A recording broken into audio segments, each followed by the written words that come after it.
purpose for this afternoon's meeting is to receive the presentation of the recommended fiscal year 25-26 budget. Council has been informed that during the presentation, if we have any questions for clarification, we'll just make note of those and then ask those at the end of the presentation so that we can hear the presentation in its full. This isn't a discussion today, it's a presentation.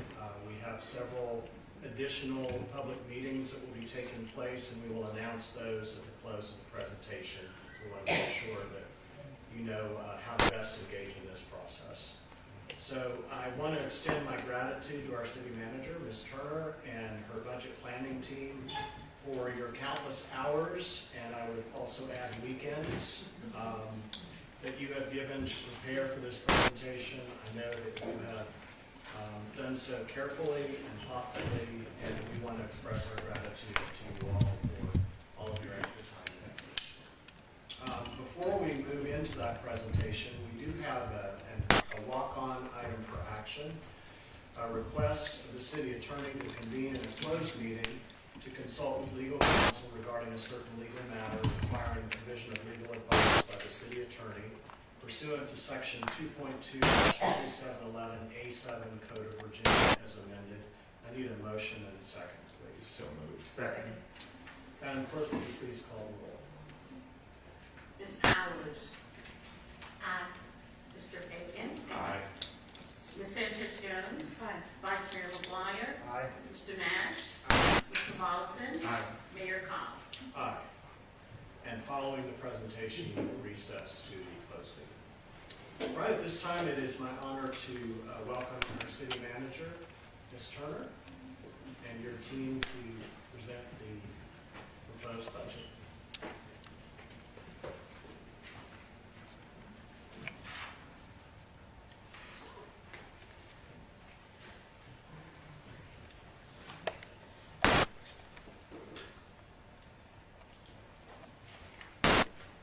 Good afternoon, Mayor Cobb, Vice Mayor McGuire, City Council members.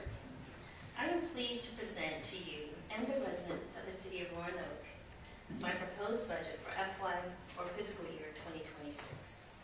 As required by the Code of Virginia, this document sets forth a plan for funding city government services, the Roanoke City Public Schools, and debt for city and school capital projects for the upcoming fiscal year. This year's proposed budget reflects the challenges we face and the difficult, critical decisions we must make. Challenges and choices. As I stated before, this is a very tight budget year. This budget not only prioritizes essential, immediate needs, but also ensures we can continue making critical improvements across our city and infrastructure upgrades to address long-term maintenance. Equally as important, we must address the growing demands of our workforce, particularly when it comes to overtime and city employee compensation. Ensuring fair pay for our dedicated employees, as well as providing the necessary resources for overtime, particularly in public safety, is crucial to maintaining high levels of service and safety. As we walk through the details of this proposed budget today, while challenging, this budget reflects our commitment to meeting those challenges head-on, all while keeping the needs of our residents at the forefront. Today, we'll take a closer look at the journey our city has embarked on since July 1st, 2024, highlighting the City Council's 7 priorities: education, public safety, human services, infrastructure, good government, livability, and economy, and how we are addressing the needs of our residents and making strides toward a more sustainable and vibrant future. We will outline the proposed fiscal year 2026 budget and the city's funding priorities. Finally, we'll review the amended capital improvement plan, where we've made strategic adjustments to ensure long-term infrastructure needs are met in the most effective way possible. I'm excited to walk you through these important updates, and I look forward to sharing how these initiatives will shape our future of our city. While developing the FY 26 budget and reviewing the city's council's 7 priorities, it's important to remember some of the notable strides we've made in FY 2025, as well as reflect on the resilience and dedication of our city employees. City Council priority number 1, education. The Roanoke City Public Schools provide an inclusive and equitable student-centered culture that empowers lifelong learning. The City of Roanoke partners with RCPS by providing additional learning opportunities through programs and services, and we are proud to highlight several key accomplishments that have made meaningful impacts in our community. The library served over 290,000 individual visits, reflecting the strong role they play in supporting lifelong learning. The library team also manages the Feed and Read program. This initiative has served over 8,400 meals and distributed access to both nourishment and educational resources. Through the Star City Reads program, we successfully distributed over 13,000 books to encourage reading and literacy throughout the community. Through our community programs, we hosted over 4,000 programs with an impressive 81,000 people in attendance, underscoring the widespread demand for educational and community building events. Additionally, our library collection saw significant use, circulating over 99,000 books, movies, and audiobooks, over 73,000 youth materials, and over 97,000 ebooks, reflecting the diverse needs and interests of our patrons. In support of youth development, our teen apprenticeship program provided valuable hands-on experience to 30 youths, empowering them with life learning skills that will serve them for years to come. These efforts not only highlight the success of our education initiatives, but also demonstrate our commitment to fostering a community that values learning, growth, and opportunity for all. City Council priority number 2, public safety. The Roanoke City Police Department has made significant strides in enhancing public safety and community engagement. This effort has contributed to a 91% clearance rate for all homicides and a 59.26% reduction in homicides year over year. Key accomplishments include the restoration of the downtown unit, 50 reset deployments, and 377 community events. Fire EMS. This year, we've made significant strides in enhancing our fire and EMS services. We proudly opened the new Fire and EMS Training Center, providing a state-of-the-art facility for training and development. Additionally, we hired and trained 35 new firefighters, ensuring our team is equipped to meet the growing needs and demands of our community. E911. E911 is currently working towards our 6th reaccreditation by the Commission of Accreditation for Law Enforcement Agencies. It further demonstrates our commitment to maintaining the highest standard of law enforcement. In 2024, our dispatch center handled more than 115,000 calls and over 560 text message sessions through our text to 911 service. Roanoke Sheriff's Department. Our Roanoke Sheriff's Department is highly accredited and holds several distinguished accreditations. American Correctional Association, the National Commission of Correctional Healthcare, the Virginia Department of Virginia Department of Corrections, and the Virginia Law Enforcement Professional Standard Commission. City Council priority number 3, human services. This year, the City of Roanoke's Department of Social Services made significant strides in supporting individuals facing homelessness and providing critical services. A total of 228 individuals were successfully housed. We also provided approximately $100,000 in move-in assistance, covering security and utility deposits to help families transition to permanent housing. Additionally, we launched a new furniture assistance program, assisting residents moving into permanent supportive housing with essential furniture to maintain safe and secure living. The City of Roanoke is also ranked at the top of the state with 37 finalized adoptions, underscoring our commitment to supporting children and families in need. City Council priority number 4, infrastructure. This year, through our Public Works Department, the city allocated $5.7 million to address local flooding concerns through the installation of curbs, gutters, and storm drains, helping to mitigate flooding and improve infrastructure resilience. Public Works also oversaw $100 million in capital projects, including significant developments like the Eureka Recreation Center, Wasena Bridge replacement, and the Adult Detention Center. In terms of maintenance, we successfully removed over 600 tons of sediment and debris through our street sweeping operations, ensuring cleaner streets and better drainage. City Council priority number 5, good government.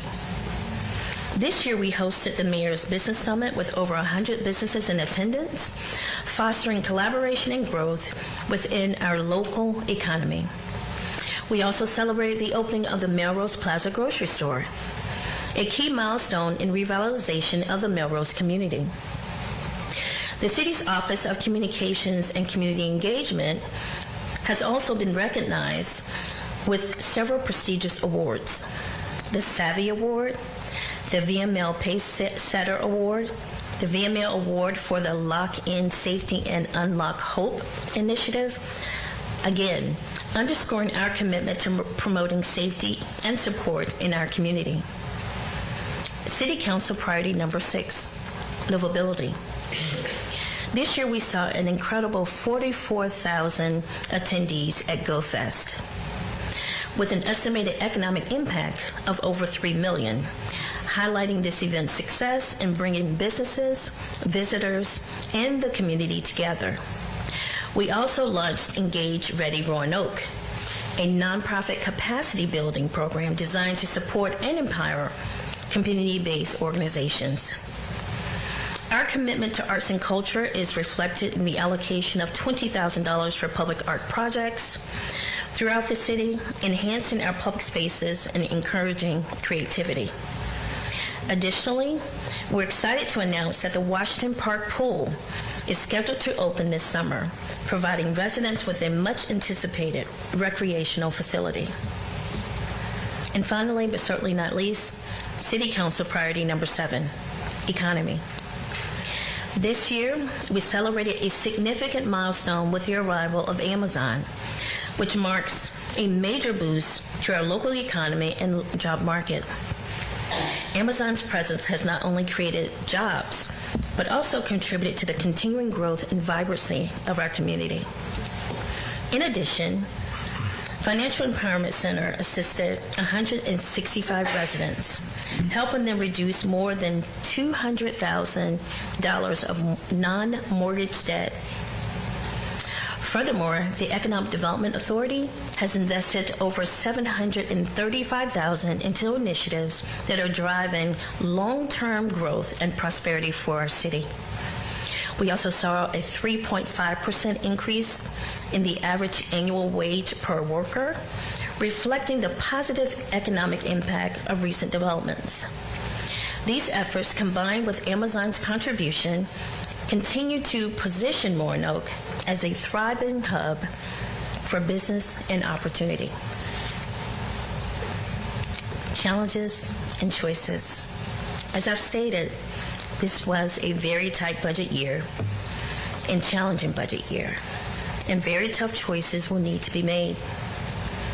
We will explore our primary goal of stabilizing the budget, enhancing compensation, and making targeted investment in critical infrastructure and systems. Additionally, we'll examine how resources are carefully allocated to support our long-term objectives for economic growth and community well-being.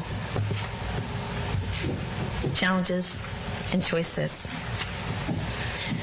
We are operating in an environment where local, state, and federal uncertainties continue to shape the decisions we need to make.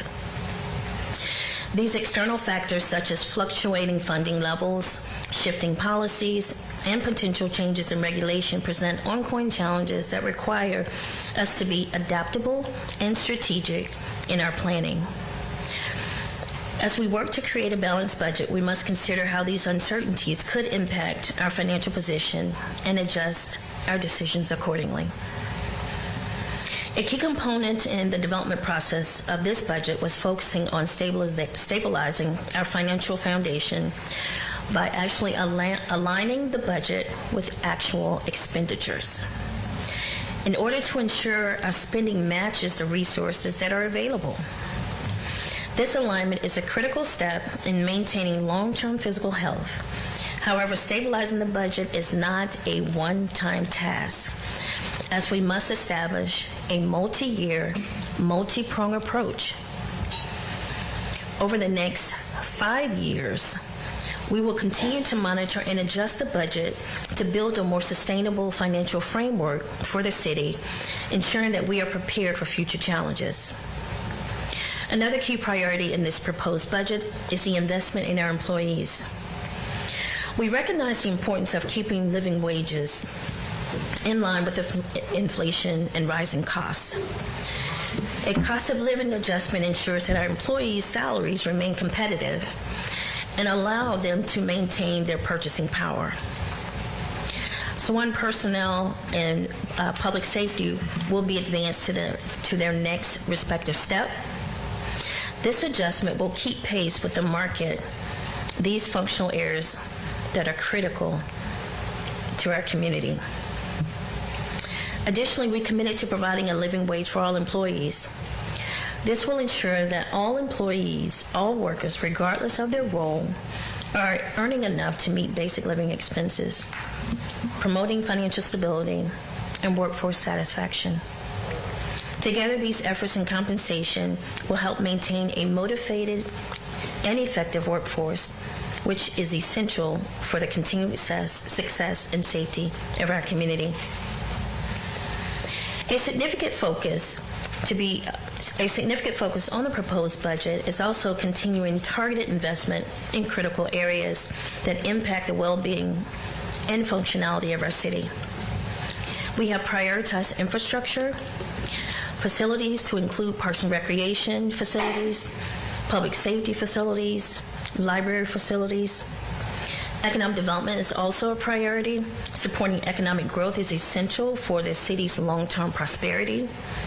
We will direct funding to initiatives that promote business development, attract new investments, and create more jobs. We have also prioritized our capital improvement program, particularly fleet replacement. Replacing and maintaining the city's fleet is essential for ensuring that our departments can perform their functions efficiently and effectively. These investments helps to provide high-quality services and ensure that our infrastructure can support a thriving, vibrant community. This budget also addresses backlog in capital replacement. In addition to new investments, we must address the growing backlog of necessary capital replacements for our key systems and facilities that have aged and are in need of immediate attention. In our March 3rd budget update, our financial advisors, Davenport and Associates, outlined a dedicated capital improvement program for capital maintenance to address the backlog, increasing the current meals tax from 5.5% to 6.5%. This will include the HVAC mechanical systems. Many city buildings rely on HVAC and mechanical systems that are outdated and increasingly prone to failure. Addressing these systems is critical to maintaining comfortable and safe environments for employees and residents. Electrical systems. The electrical infrastructure in some of our city facilities is aging and in need of replacement or upgrades. Ensuring that these buildings are equipped with modern, efficient electrical systems will reduce the risk of outages and improve safety. Elevators. And I know you've heard me talk about elevators quite a bit. Some city buildings have elevators that are outdated and no longer meet modern standards. Timely replacement or upgrades will ensure that these critical systems remain functional and safe. Roofs. The roofs of many city buildings are at the end of their lifespan and require immediate attention. Repairing and replacing these roofs will help prevent leaks, damage, and costly repairs. Addressing these backlog capital replacement will not only prevent further deterioration, but will also save the city money in the long run by avoiding emergency repairs and increasing the longevity of our facilities. The budget development process is a delicate balance of allocating resources among competing priorities. Every decision involves trade-offs, and we must ensure that essential services and initiatives are funded while also maintaining fiscal responsibility. The proposed budget does not recommend changes to the real estate and personal property taxes.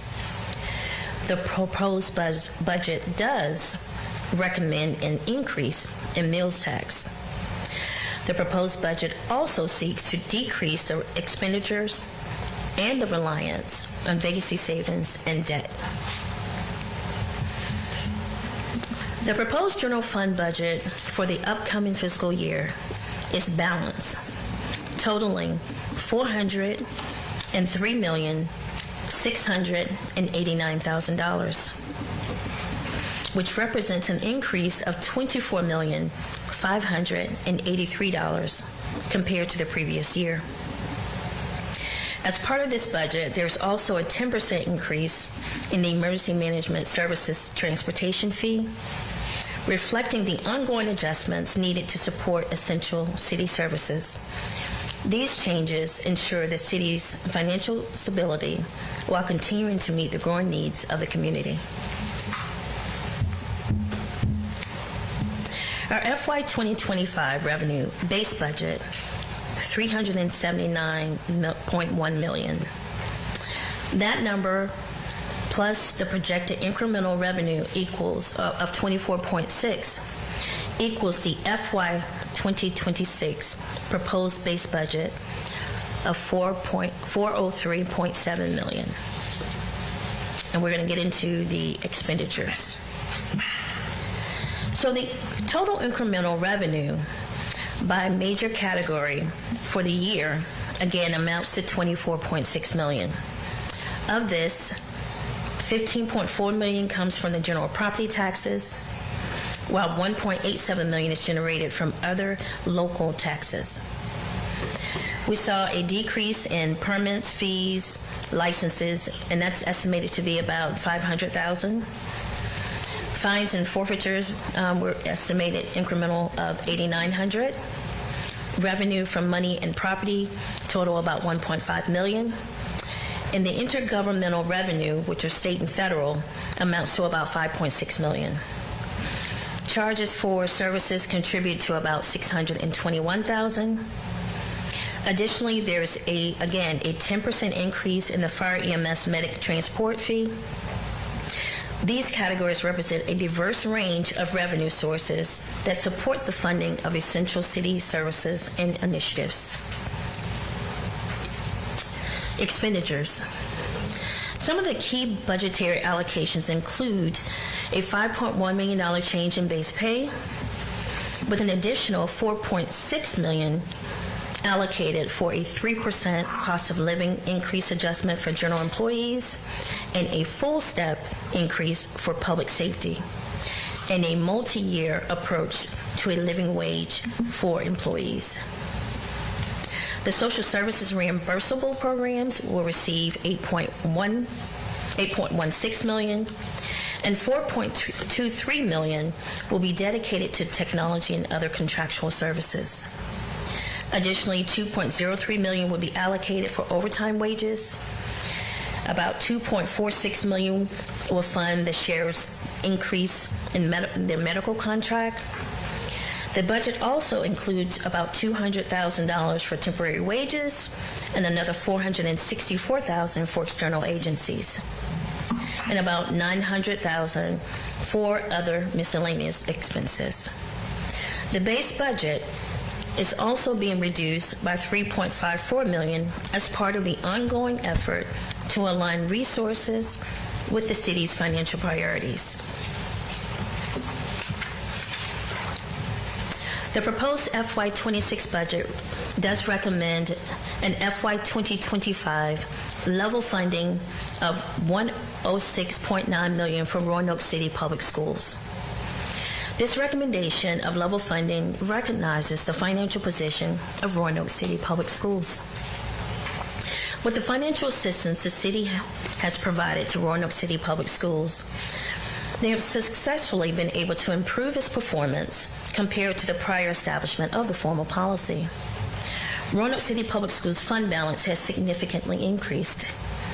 General fund unassigned fund balance is $22.8 million and is projected to increase to $26.1 million at the end of FY 2025. An additional $5 million is in the assigned general fund balance for transition costs associated with end of pandemic relief funds. Roanoke City Public Schools also has a capital fund assigned balance of an additional $26.2 million. General fund unassigned fund balance provides flexibility for the schools to cover operational costs as a bridge. Challenges and choices.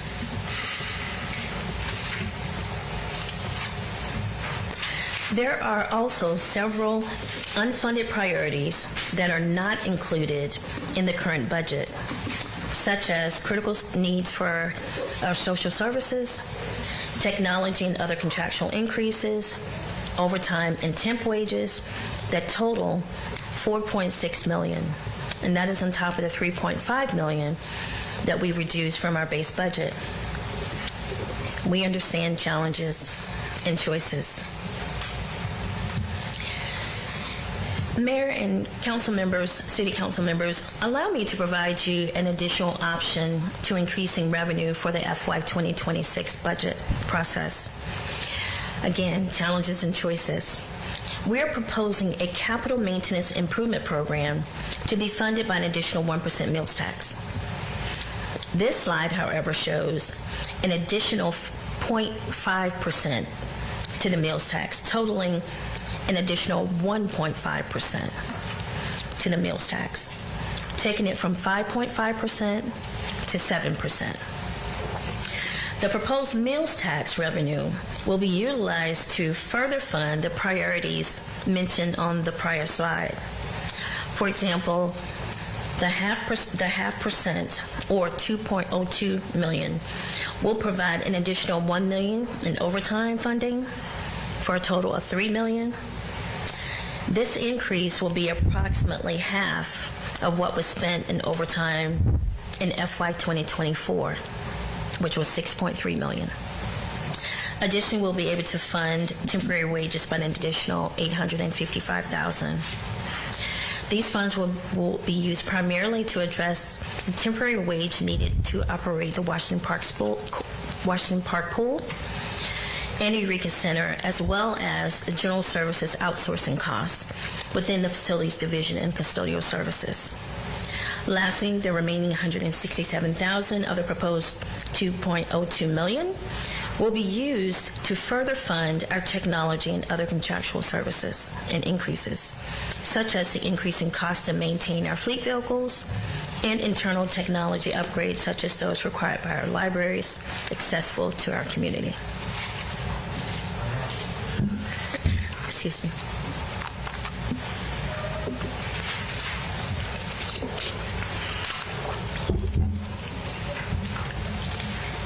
The city's capital improvement program is a multi-year plan that identifies and prioritizes our capital projects. The CIP aims to help us continuously improve and maintain our infrastructure, such as our buildings and public facilities, bridges and streets, and technology systems to ensure they are efficiently functioning and for longevity. The CIP outlines the project costs, anticipated spending timelines, and how the city plans to pay for each project. Most of our capital projects are funded by long-term debt, such as bond issuances, and the use of available cash. Therefore, we must constantly engage in long-term planning strategies related to the city's monetary resources while preserving sound financial management practices. It is also important to note that the city plans for these capital investments using a 5-year plan. However, only the current year, which is FY 2026, is included as part of the approved budget. The city CIP is grouped by project categories, with each planned capital project assigned to a category. Our project categories include schools, buildings, bridges, streets and sidewalks, parks and recreation, fleet capital and equipment replacement, and capital maintenance and replacement, and technical improvements. Our total cost for all recommended projects in the general fund for the FY 2026 amount to $55 million. Similar, for the FY 2027 and 2030, the total cost for all recommended projects amount to $166.5 million. Each fiscal year, the city designates $5 million to the schools for their capital improvement. The Roanoke City for Industry and Technology, we refer to that as the RCIT Track 8. It's in the building category, and then the FY 2026 at a project cost of $10 million. The city will use $2.5 million in bond funding and use $7.5 million received from the state for this project. In addition, we have planned in FY 2026 $1.5 million for the Technology Center project and $1.9 million for the passenger rail station. The Technology Center project consists of upgrades to the Halon system, HVAC, server racks, floors, and ceilings. For fiscal year beyond 2026, substantial planned project expenditures include $7.3 million for the Belmont Library branch expansion and $9.5 million for renovations to Fire Station Number 2 on Williamson Road. With bridges category, we capture the progression of the Wasina Bridge replacement project in FY 2025 throughout our use of $9.7 million in bond funds. The 13th Street over Norfolk, I have to remember how to pronounce that, Southern Line Bridge project is also included in the bridge category for FY 2026. $6.9 million in grant funds will be used to pay for this project. In FY 2029, we have scheduled for 4 bridge projects totaling $16.2 million, of which $5.5 million is planned to be financed with bonds and $10.7 million with grant funds. These 4 bridge projects are the Downtown Pedestrian Bridge renovation, debt funded, the MLK Bridge renovation, debt funded, the 13th Street over Tinker replacement, grant funded, and the Persinger and Murray Run replacement, which will also be grant funded. The established street pavement and ADA ramp program falls within the streets and sidewalks category. Every year, the city plans to spend around $5.3 million for this program, with $1 million coming from bond funding and the remaining $4.3 million coming from available cash in the city's transportation division operating budget. $750,000 has been allocated in FY 2026 for the Washington Pool amenities in the Parks and Recreation category. In FY 2027 through FY 2030, funds are set aside to facilitate the completion of park maintenance projects, the historic Fishburne Mansion restoration, the Mill Mountain Star rehabilitation, and either renovations to the Richardson Wayland property or Phelan Park Pool. All of these projects are paid for using bond funding. The Morningside Park build-out project in FY 2028 will use $1.5 million of available grant funds. The city anticipates issuing debt of $2.9 million in FY 2026, coupled with $1.5 million from the Fleets Division operating budget to focus on fleet capital and equipment replacement needs. During FY 2027 to 2030, approximately $22 million will be used to continue to address these needs. As a new category in the FY 2026 CIP, the capital maintenance and replacement category represents projects to address HVAC, mechanical and electrical, roof replacements, elevator replacements, and underground storage tanks replacement projects. These projects are anticipated to be cash funded using the proposed meals tax increase of 1%. Technology improvement projects of $5.1 million are included in the FY 2026, FY 2027, and FY 2028, and are to be financed by debt.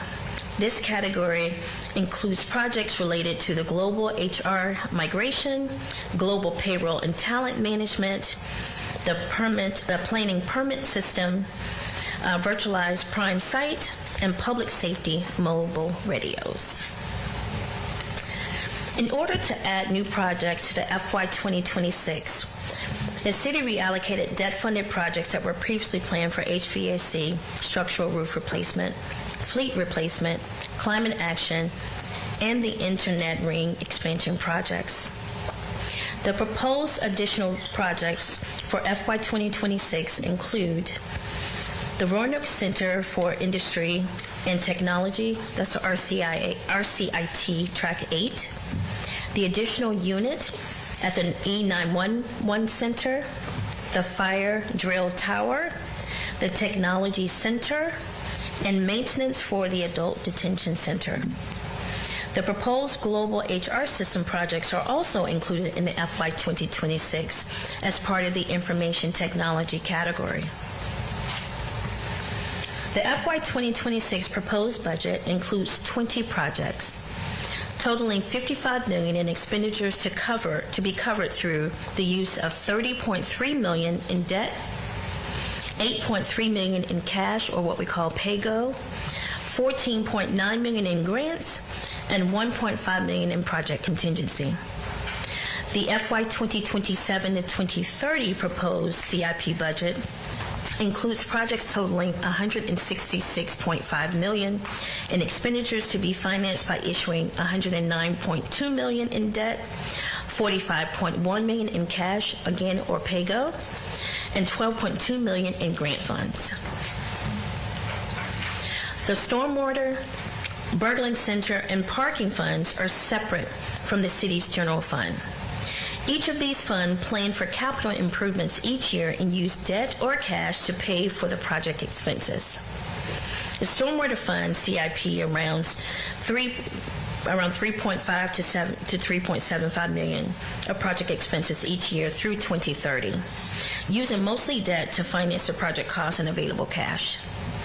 The Berglund Center Fund CIP plans for $1.5 million of project expenses each year through FY 2030, using all debt to finance the project costs.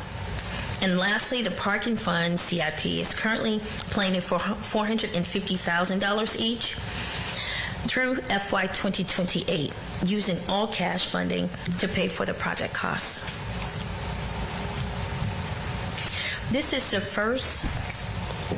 We'll be presenting the proposed budget, but we are going to be in the community on April 10th and April 17th. That will be followed by a public hearing on April 21st. We'll have a budget study, or what we call a budget work session, on May 5th, and final adoption of the budget will be on May 12th. Mayor Cobb, Vice Mayor McGuire, and City Council members, as we conclude today's presentation, I want to reiterate the significant challenges we face as a city. The uncertainties we face at the local, state, and federal levels continue to pose hurdles, with fluctuating federal support and shifting state policies impacting our ability to plan with certainty. Despite these obstacles, this proposed budget reflects a thoughtful and strategic approach to managing the city's financial resources, ensuring that we meet our immediate needs while remaining mindful of long-term goals. A primary objective of this budget is stabilizing our financial outlook. We've worked diligently to align the budget with actual expenditures, ensuring we don't overspend or underfund critical services. This alignment is not a one-time task. Multi-year, multi-pronged approach. It is part of a broader, multi-year strategy aimed at building a sustainable and resilient financial foundation for our city. This budget also prioritizes compensation, recognizing that our employees are the backbone of the city services. We are committed to addressing the rising costs of living and ensuring that all city employees receive a living wage. This critical investment in our workforce that will allow us to retain talent and maintain high levels of service across all departments.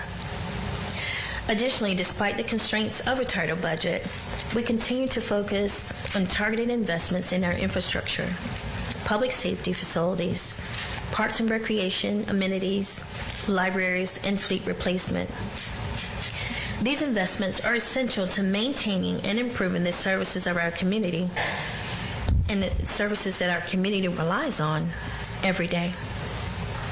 We're also addressing the growing backlog in capital replacement for systems like HVAC, mechanical, electrical, and elevators, roofs, all to ensure the longevity of our city's building and reduce the potential for costly repairs in the future. We are acutely aware of the competing priorities and difficult decisions that come with balancing the budget. But even in the face of uncertainty, we are committed to making responsible choices that will set the stage for long-term economic growth and community well-being. And if you allow me, I'd like to take a point of personal privilege. I'd like to thank this incredible budget committee. And I would like to take a moment to ask each of them to stand. Mrs. Lindsay, Mr. Stovall, Mrs. O'Brien, Mr. Roman, Mr. Kasecki, Ms. Catron, Ms. Vernon, Ms. Van Buren, Ms. Ferguson, Mr. Parker. And we have two other members that are not present today. We have Ms. Harris and Mr. Lawhorn. And also, we have watching today, Dr. Patton. And I just want to take just a personal privilege just to thank them for all of their work and everything.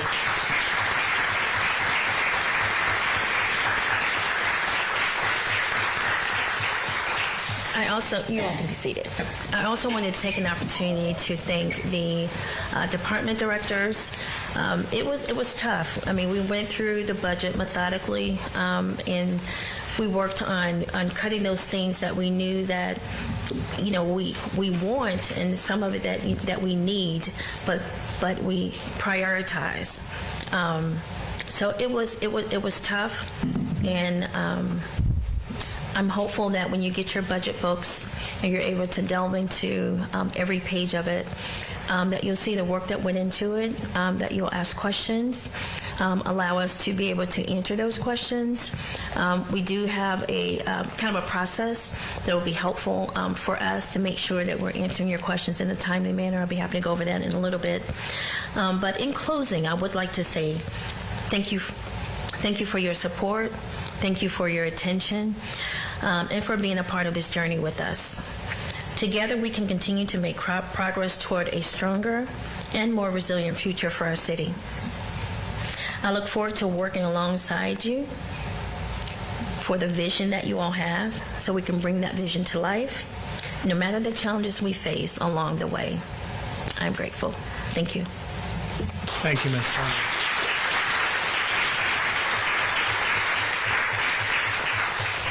I want to commend you and your team. Thank you for introducing them. I think it's important that we express our gratitude personally for all of the time you've put into this.